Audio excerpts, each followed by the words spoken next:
ఇప్పుడు స్పెషల్గా అండి యూత్ చిన్నపిల్లలు ఈ రీల్స్ వచ్చిన తర్వాత అండి ప్రాంక్ చేయడం ఆ ప్రాంక్ చేయడం అనేది చాలా ఎక్కువైపోయిందండి.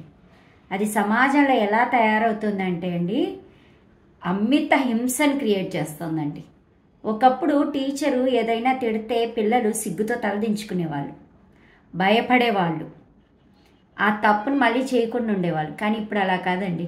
ఎన్ని తిట్లు తిట్టినా వాళ్ళు అలాగే మాట్లాడుకుంటూ ఉంటారు పక్కన వాళ్ళతో.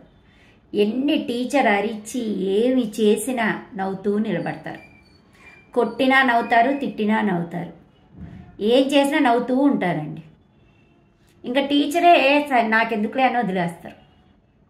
అంటే అదొక ప్రాంక్ అంటండి. క్లాసులో టీచర్ని ఎగతాళి చేయడము, ఇంకా బయట సమాజంలో ముసలి వాళ్ళని ఎగతాళి చేయడము, ఓల్డ్ ఏజ్ వాళ్లకు అసలు రెస్పెక్ట్ ఇవ్వడం అనేదే పోయిందండి. వాళ్ళని చూసి ఎగతాళి చేయడము, నవ్వడము, పక్కన మనిషిని చూసి సాటి మనిషిని చూసి ఎగతాళి చేయడము, అది ప్రాంక్ అంట.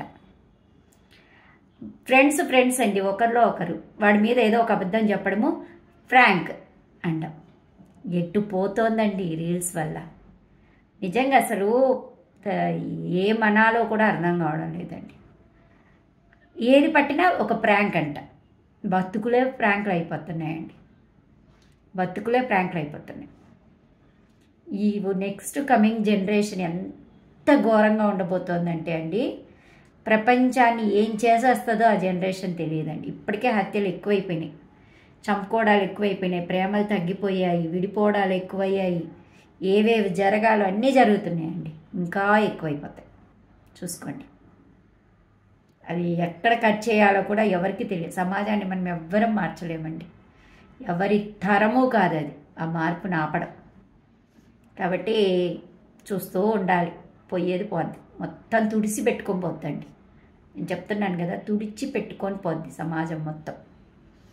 అది ఏదో పెద్ద ప్రళయం టైప్లో రాబోతోంది అనేది మాత్రం ప్రతి టీచరు గుర్తిస్తోందండి. ఒక ప్రళయం అనేది రాబోతోంది సమాజంలోనే, ఒక ప్రళయం అనేది రాబోతోందండి.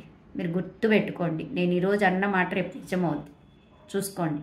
ఒక టీచర్గా చెప్తున్నాను, ప్రతి టీచర్ ఉద్దేశం ఇదేనండి. కావాలంటే మీరు ప్రతి ఒక్కరిని కదిలించండి. కమింగ్ జనరేషన్ ఒక ప్రళయాన్ని సృష్టించబోతోంది వాళ్ళ చెడు ప్రవర్తనతోటి, చూసుకోండి.